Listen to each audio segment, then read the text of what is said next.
This episode is brought to you by Experian.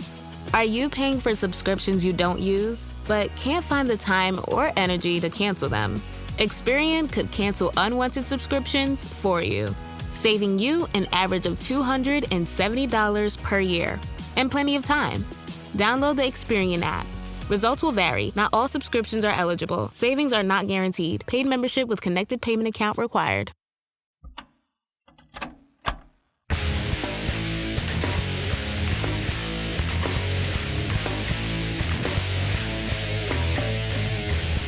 Welcome to My Weekly Mixtape, a podcast that takes the classic mixtape approach to building a modern playlist. I'm your host, Brian Colburn. Joining me tonight is, well, no one. Because as most podcasters have learned over the years, schedules are always changing. And unfortunately, I had a last-minute schedule change for a guest tonight, leaving me with some alone time with just me and my microphone. And unlike Beck, I don't have the two turntables handy. So with that, I decided to try something different for the My Weekly Mixtape listeners. But this being a one-man operation that I run here, scheduling and booking someone at the drop of a dime sometimes is impossible. So here we are. It's just you and me, friends. So instead of creating a mixtape tonight, I'm going to use this episode to talk about and maybe, hopefully, introduce you to some cover songs that you might not already be familiar with. A while ago, during my Playlist Wars days, then playlister, now mixtaper Philip Bergman and I were discussing an idea for a bonus episode where the topic is one song, but multiple versions of that song. And because of that suggestion, I had an epiphany to run with that style of an episode tonight by myself. So the first thing I want to do is thank Philip for the suggestion and apologize in advance if what I'm about to do is a total bastardization of what you had in mind originally. But that said, consider this like an audio blog, if you will, because I prefer talking off the cuff about this kind of stuff versus writing about it, where I get kind of wrapped up in punctuation and spelling. And as you could see, as I've been called out many a time, sometimes on the Discord and on social, I'll just fat finger type something and not catch it until, I don't know, several people have called me out on it. But that being said, 25 years in radio, media and all, audio's my go-to. So it's easier for me to just turn the mic on and get going. So what's going to be interesting about this format is, depending on whatever song I choose, there could be as little as a few covers to maybe even hundreds of covers. Or in the case of the Beatles yesterday, thousands of recorded renditions of that song.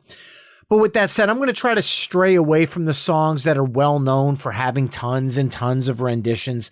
And I'm going to try to focus on songs where you certainly know the original, but you might not be familiar with the covers. And if you are familiar with the covers, maybe you haven't heard them in a while, and I can dust off the old cobwebs in the brain, unlocking those random, man, I forgot I even had that memory kind of songs. So that's what I'm going for here. And yes, in a lot of these instances, if I do this episode more often moving forward, the original song will probably be the go-to / definitive version.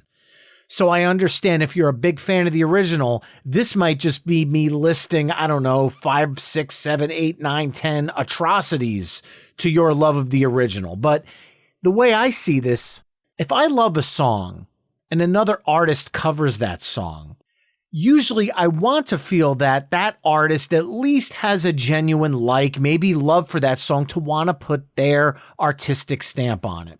So from that standpoint, I'm a big fan of cover songs because I love hearing what another artist wants to bring to a song that they love.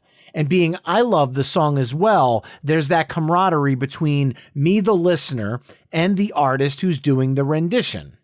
Now, going back as far as tune styles and playlist wars, I always tried to work in my love of cover songs. And then over on My Weekly Mixtape, I've done several cover song specific episodes, like episode 7, which was hard rock cover songs, episode 26, which was punk rock cover songs, episode 33, which was Wait, That's a Cover Song, as well as others that I've mixed in throughout the discussions. But this is a little bit of a different animal.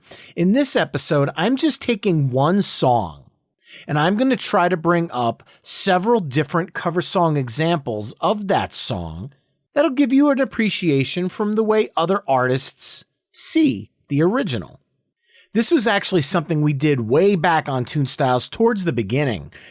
Jay and I did not have an episode topic for the night. So we literally were just talking about things we could do. And Africa started playing by Toto. And I said, between the Weezer cover, and then he immediately chimed in with another cover, and then I chimed in with Quiet Drive's cover, it became an episode of Tune Style. So I'm kind of using that format for tonight. One original song, endless cover song possibilities. And if you visit the episode page at myweeklymixtape.com, I'm going to post YouTube videos for each of these songs because in a lot of these instances, the songs aren't available on streaming. Some of them are from deluxe editions of an album, live performances, or simply the regular label nonsense, keeping the songs off of streaming, which I'm not even going to get into.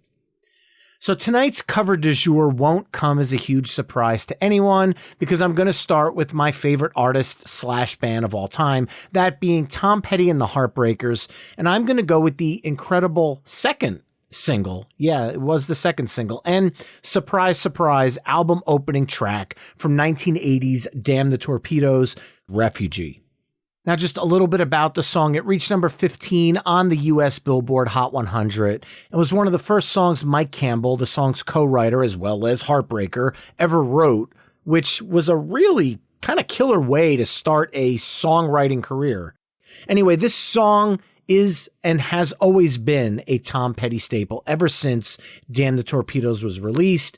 It ranked number 10 on Billboard's 20 Greatest Tom Petty Songs and number 2 on Rolling Stone's 50 Greatest Petty Songs. That's a little bit closer to where I would place it in my overall Tom Petty rankings, even though Rolling Stone and I don't always see eye to eye. Now, before we get into those cover versions, if you like what you're hearing on My Weekly Mixtape, you can help me out by either telling a friend about the show, leaving the show a 5-star review wherever you're tuning in, or becoming a Patreon mixtaper at patreon.com/My Weekly Mixtape. There you can enjoy ad-free episodes of the show, become a future guest, and so much more. And an idea I have for this kind of bonus series is to, in the future, have the Patreon mixtapers send in songs that then I will attempt to unearth some fun and unique cover versions for. But alas, for today, as nobody knows I'm even recording this right now, I am choosing this song. Once again, if you'd like to join the Patreon mixtaper family, however, we'd love to have you there. Patreon.com/My Weekly Mixtape. Okay, so let's start diving into these cover versions of Tom Petty and the Heartbreakers' Refugee. And remember, visit the episode page at myweeklymixtape.com because there I've got all of the different versions embedded so you can give them a listen one by one. And in a nod to my old Playlist Wars days, vote for your favorite cover version from the episode. Now, I hope you're sitting down for this one because the first song that I'm going with came out in 1980, shortly after Damn the Torpedoes was released. And no, this version being released in 1980 is not the reason you're going to be jumping out of your chair and screaming in traffic. But this is actually the version that introduced me to Tom Petty and the Heartbreakers. And this was an album my parents got me. It was Alvin and the Chipmunks, Chipmunk Punk. Now, hopefully I don't need to give it a minute for everybody to calm down. And please don't hit stop on the episode. I'll continue to explain. When I was growing up, my parents on Friday night always did Friday night music night where we would not turn the TV on. My dad would just open up the cabinet. We'd start pulling out records and putting on music. And as I got old enough to want to hear my own songs, my parents pretty much didn't want to torture themselves with, let's say, the Baby Shark of 1980 over and over and over again. So they found a unique way to get in songs they liked that spoke to my children's music at the time, so to speak, that being Alvin and the Chipmunks. They had Chipmunk Punk, Chipmunk Rock, songs from the television series, so I had a bunch of Chipmunk albums, but Chipmunk Punk was always my favorite, and it contained kind of a who's who of what I listened to growing up. It had The Cars' Let's Go, Blondie's Call Me, Billy Joel's You May Be Right, Queen's Crazy Little Thing Called Love, The Knack's My Sharona, and Tom Petty's Refugee. Refugee was one that I always kept playing on those Friday night music nights. And at one point, my father said, okay, it seems you like this one. Let me try something. Boom, he puts on Damn the Torpedoes and proceeds to blow my mind because at the time, 3, 4, 5 years old, I thought that was an Alvin and the Chipmunks song. So there was my introduction to Tom Petty and the Heartbreakers.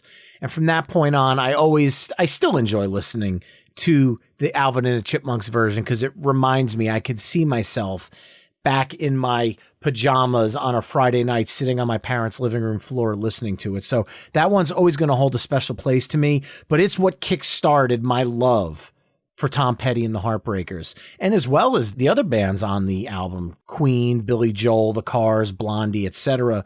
Very smart move on Ross Bagdasarian's part to do the whole Chipmunk version of popular songs because it really did kind of become the quote-unquote kids bop for the 1980s. So anyway, first one, Alvin and the Chipmunks. Now, we got to fast forward 20 years for the next cover of Refugee.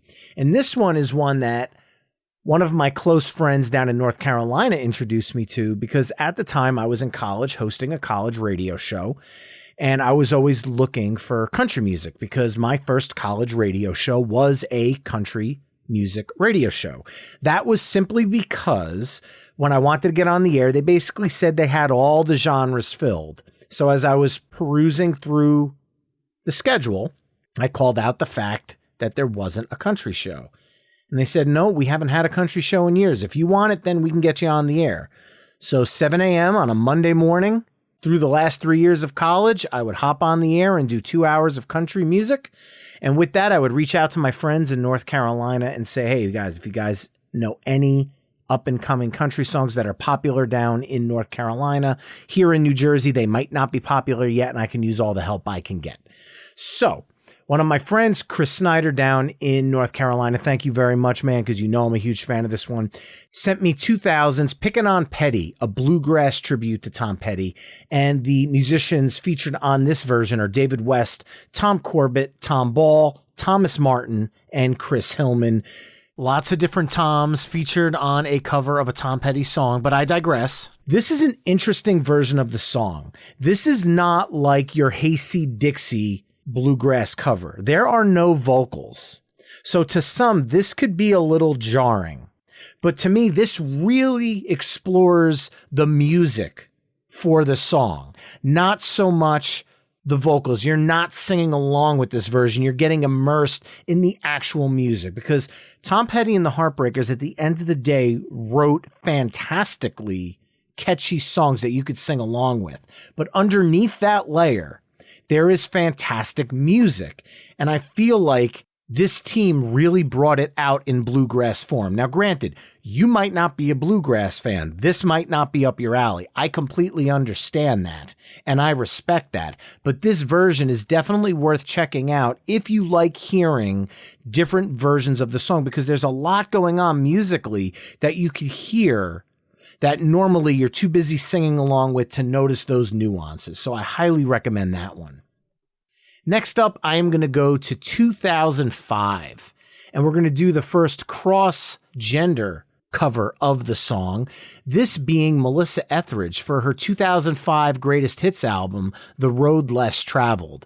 The first time I heard this version, it stopped me in my tracks because she kind of slowed it down a little bit, and she made it very much a Melissa Etheridge song.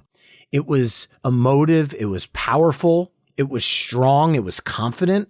The original has an upbeat kind of rocking swagger to it. This version was very deliberate. You could feel the angst in it.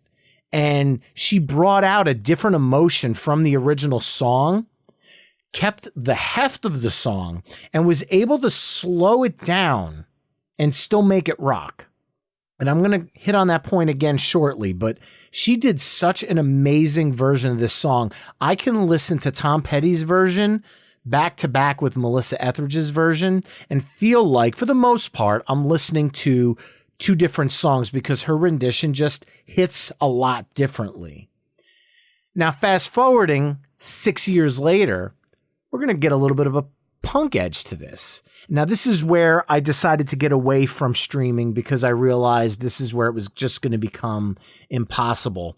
Because for one, Alvin and the Chipmunks isn't available on streaming. Not that anyone is looking that version up, but it is available on YouTube. And sometimes the Pickin On Petty or the Pickin On series as a whole is hit or miss on streaming. So right there, I would have been 0 for 2. Then Melissa Etheridge would have been the first one. Regardless, all there on YouTube. And when I can put the actual music video, like in the form of Melissa Etheridge's version, I will do that. It's an interesting video. Definitely worth checking out. But 2011, iTunes sessions. Kids, this was back when people were buying songs individually. Streaming was not a thing. There was still the fight of our CDs going extinct. Vinyl was pretty much still laughed at this point. I was buying a lot of vinyl around this time. And if I would go around to, let's say, a yard sale or a flea market, people were selling records for 10 cents, a quarter each. I mean, this is before where we are now, where if you go to a flea market, people are selling records for, I don't know, $10, $20 each, even if they're cracked in half with a scratch in them.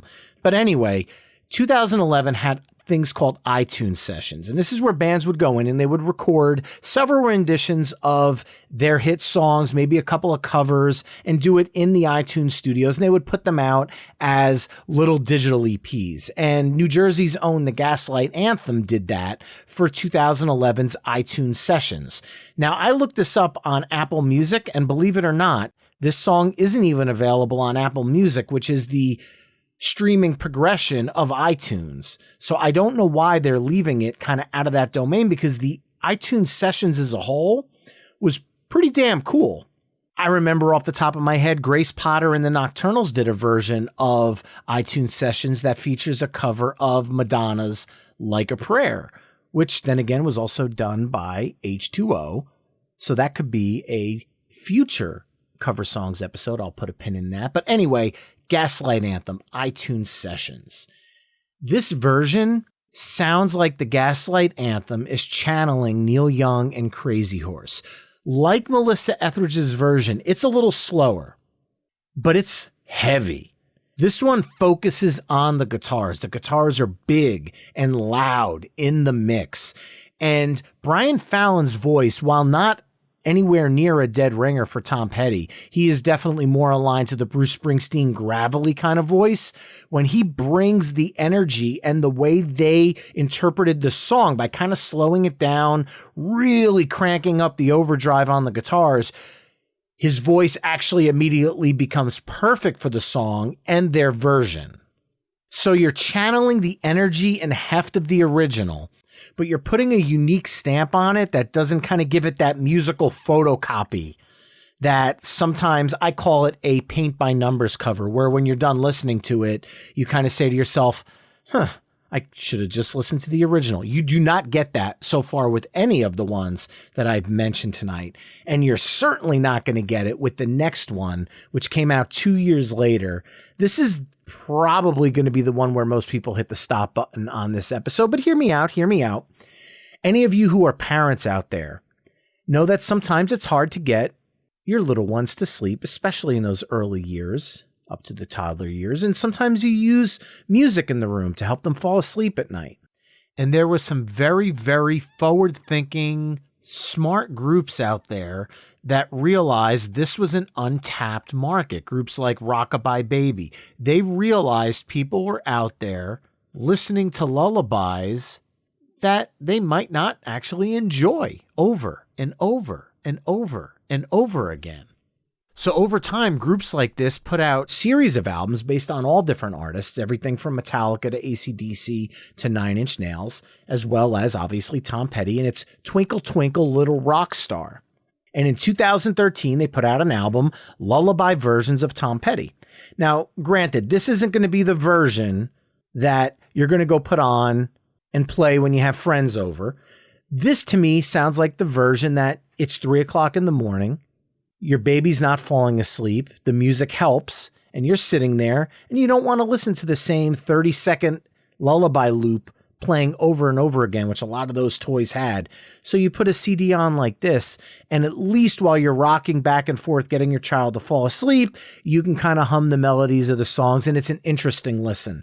believe it or not, this is the kind of song that if I ever went for a massage and they have that kind of spa music playing in the background, I'd almost rather have this because it kind of gives you that really relaxing, tranquil atmosphere.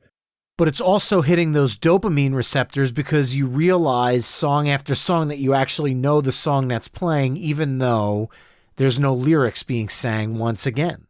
Certainly not one if you don't have kids. Obviously, check it out. You might like it, and keep it in mind if you are going to be having kids one day, because if you're not a fan of all of Tom Petty's catalogs, they have albums out with so many different artists. Definitely worth checking out. Now, kind of moving forward a couple of more years from that, we're going to jump 7 years ahead.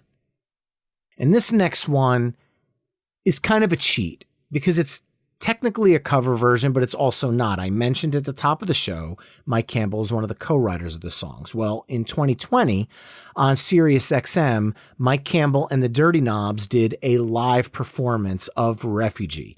Now, Mike co-wrote the song, and it's ridiculously insane how tonally similar Mike Campbell is to Tom Petty. Sometimes when I hear Mike Campbell singing, there's almost this moment of, oh my God, is that Tom? And I stop myself because they have a similar sound, almost in a way to where Rick Ocasek from the Cars and Benjamin Orr from the Cars had voices that were almost similar enough that maybe there are points in the Cars discography where you listen to a song and you think it's one, but it's really the other. I think this could have happened here. And this version of Refugee that they did is a slower acoustic campfire kind of style version of the song. And what I love about it is they do it in 3/4 time. So it gives the song a completely different feel, coupled with the fact that it was performed after Tom passed. It adds a bittersweet and maybe somber tone to it, but the song is already heavy as it is from the original. This version just packs more of an emotional weight versus the musical weight of the original. And I think therein kind of lies the beauty of what is a well-written song. You can manipulate it and change it in many different ways and many different styles, but at the end of the day, a well-written song will translate to whatever another musician's style is and still resonate with people because of the fact that it's just a fantastic song. And I think the last one I'm going to go with tonight is one that is the newest of all of the cover songs, and one that I heard this past weekend, which is kind of what inspired me to maybe go down this road if I ever decided to do a bonus episode like this, which I also hope you guys are enjoying. Obviously, it's just me talking this time, so it's a little bit of a different animal for the My Weekly Mixtape listeners. But I'm going to go off of 2024's Petty Country, a country music celebration of Tom Petty, and we're going to go with two female powerhouses, Wynonna and Lainey Wilson. Lainey is just coming off her 2024 Academy of Country Music Awards Entertainer of the Year win. When I first heard her, and I'm going to be honest here, I was a little late to the Lainey Wilson party. I discovered Lainey Wilson with Watermelon Moonshine from 2022's Bell Bottom Country, and as soon as I heard that, I immediately went out and bought the album and then went backwards to pick up Saying What I'm Thinking and 2016's Tougher. I knew upon first hearing Bell Bottom Country that we were going to deal with somebody who's going to be a big name in country music. And I'm glad that that came to fruition because she has such a unique voice. It almost has kind of a linear connection to maybe a Dolly Parton, but with a little bit more heft. And she could really belt. But there's something that is almost timeless about her voice that I love as well. Very similar to Wynonna. So when I heard that these two were pairing up, one, I thought it was an interesting combination, but I was worried when I first hit play, was it going to be a let's try to outshine each other? But instead, it's the total opposite. This version, timing-wise, feels as close to the original as any of the covers I've talked about tonight, minus Alvin and the Chipmunks, because that was played to kind of sound like the original, only with Alvin and the Chipmunks singing, of course. But This version brings in country aspects like the banjo and violin, but it doesn't take it as far as the Pickin On series where it leans heavily into the instruments. These are more mixed in to give it that rock/country almost combo feel.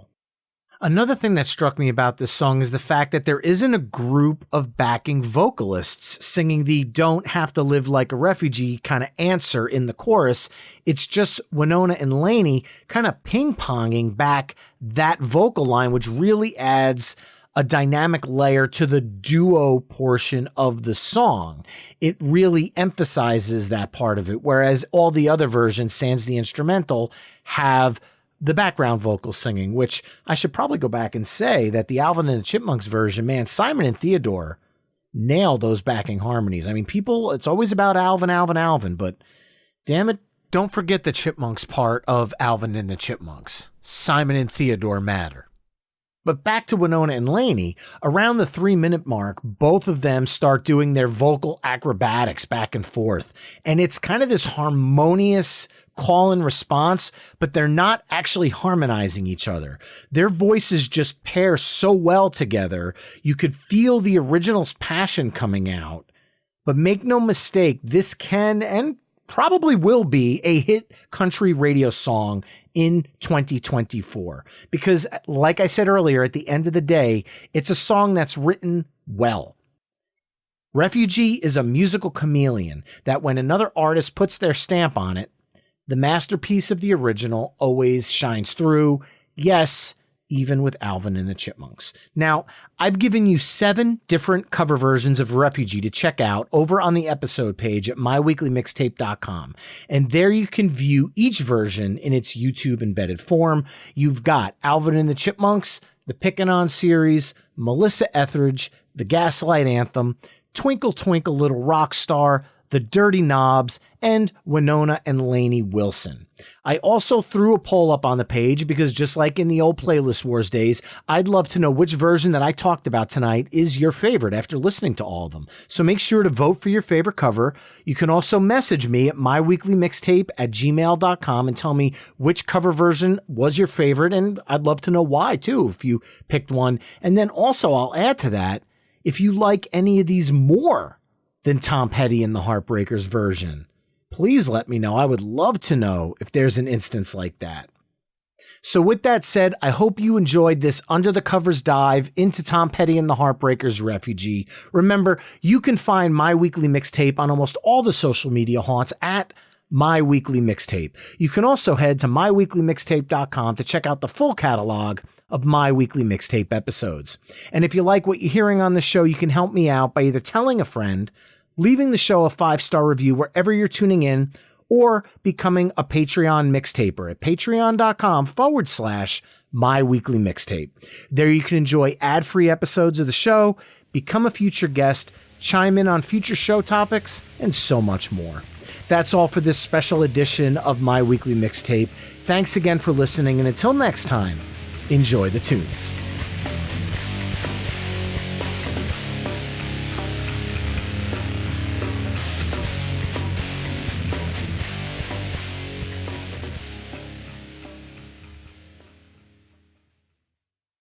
Waterproof Records are your unsinkable tunes from the past, present, and future. What's up, everyone? I'm Jacob Givens, the host of Waterproof Records podcast. So what exactly is a waterproof record? Let's go back in time for a moment to when you were a teenager, and it's the first time you heard an album that would change you forever. Whether you're a musician and it was the reason you picked up an instrument and started a band, or if you're just a music lover, it's the album that made you who you are to this day. You'll tell people that your life wouldn't be the same without it. It changed your DNA. So join me on the podcast where I do deep dives on some of the most influential and important albums in my life. And other times I welcome guests on the show to talk about their musical journeys and what they consider to be their waterproof record. It's time to wax nostalgic with Waterproof Records with Jacob Givens.